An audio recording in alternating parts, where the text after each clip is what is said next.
भगवान कृष्ण ने कहा है, सफलता पाने के लिए आपको कई चीजों का बलिदान करना पड़ता है।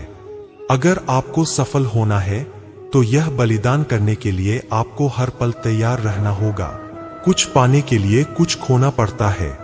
अगर आपको अपने जीवन में कुछ बड़ा हासिल करना है तो अपने जीवन से आलस, नकारात्मक विचार, बुरी आदतें, इन सभी को छोड़ने की तैयारी करनी होगी, तभी आप सफल हो सकते हैं।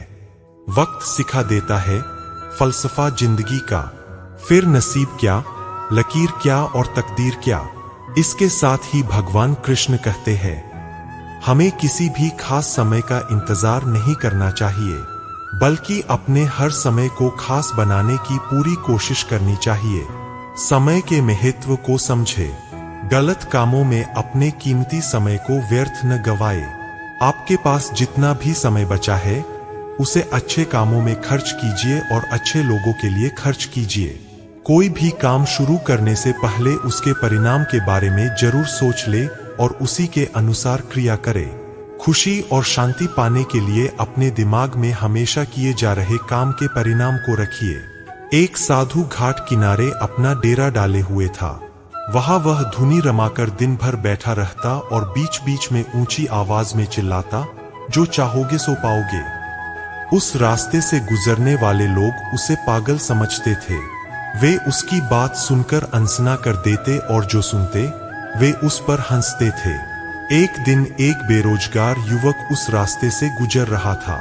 साधु की चिल्लाने की आवाज उसके कानों में भी पड़ी, जो चाहोगे सो पाओगे, जो चाहोगे सो पाओगे।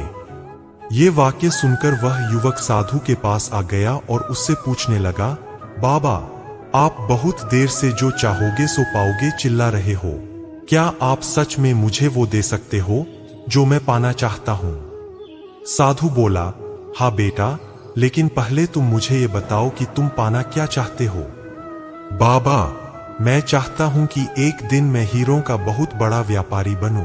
क्या आप मेरी ये इच्छा पूरी कर सकते हैं?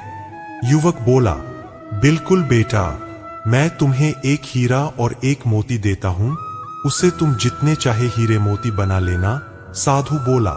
साधु की बात सुनकर युवक की आंखों में आशा की ज्योति चमक उठी। फिर साधु ने उसे अपनी दोनों हथेलियां आगे बढ़ाने को कहा। युवक ने अपनी हथेलियां साधु के सामने कर दी। साधु ने पहले उसकी एक हथेली पर अपना हाथ रखा और बोला, बेटा, ये इस दुनिया का सबसे अनमोल हीरा है। इसे समय कहते हैं। इसे जोर से अपनी मुट्ठी में जकड़ लो। इसके द्वारा तुम जितने चाहे उतने हीरे बना सकते हो। इसे कभी अपने हाथ से निकलने मत देना। फिर साधु ने अपना दूसरा हाथ युवक की दूसरी हथेली पर रखकर कहा, बेटा, ये दुनिया का सबसे कीमती मोती है। इसे धैर्य कहते हैं। जब किसी कार्य में समय लगाने के बाद भी वांछित परिणाम प्राप्त ना हो तो इस धैर्य नामक मोती को धारण कर लेना। यदि यह मोती तुम्हारे पास है तो तुम दुनिया में जो चाहो वो हासिल कर सकते हो। युवक ने ध्यान से साधु की बात सुनी और उन्हें धन्यवाद कर वहां से चल पड़ा।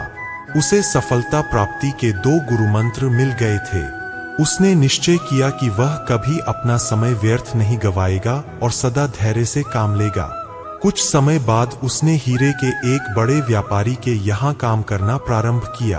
कुछ वर्षों तक वह दिल लगाकर व्यवसाय का हर गुर सीखता रहा और एक दिन अपनी मेहनत और लगन से अपना सपना साकार करते हुए हीरे का बहुत बड़ा व्यापारी बना। लक्ष्य प्राप्ति के लिए सदा समय और धैर्य नाम के हीरे मोती अपने साथ रखें। अपना समय कभी व्यर्थ ना जाने दे और कठिन समय में धैर्य का दामन ना छोड़े। सफलता अवश्य प्राप्त होगी। बहाने बनाना बंद करें। अक्सर कहा जाता है कि सफल या सक्सेसफुल लोग बहाने नहीं देते, वह रिजल्ट्स देते हैं। इसीलिए सिचुएशन कितनी भी कठिन क्यों न हो, बहाने देने से अच्छा उसके सल्यूशन पर फोकस करें। जिस दिन आपके बहाने कम होते जाएंगे उस दिन आपको रिजल्ट दिखना शुरू होगा। सफलता के मोती यूं ही धूल में बिखरे हुए नहीं पड़े हैं। उन्हें पाने के लिए गहराई में उतरने की हिम्मत करनी होगी, बहुत ज्यादा कठोर परिश्रम करने और हमेशा करते रहने की शपथ लेनी होगी। श्री कृष्ण कहते हैं, हमें किसी भी खास समय का इंतजार नहीं करना चाहिए, बल्कि अपने हर समय को खास बनाने की पूरी कोशिश करनी चाहिए। अच्छा वक्त बड़ा ईमानदार होता है, उससे अदब से पेश आओगे तो बुरे वक्त को आने नहीं देगा। जिंदगी में जो भी हासिल करना हो उसे वक्त पर हासिल करो, क्योंकि जिंदगी मौके कम और धोखे ज्यादा देती है। वक्त से लड़कर जो अपना नसीब बदल दे, इंसान वही जो अपनी तकदीर बदल दे। कल क्या होगा कभी ना सोचो यारो, क्या पता कल वक्त खुद अपनी तस्वीर बदल दे।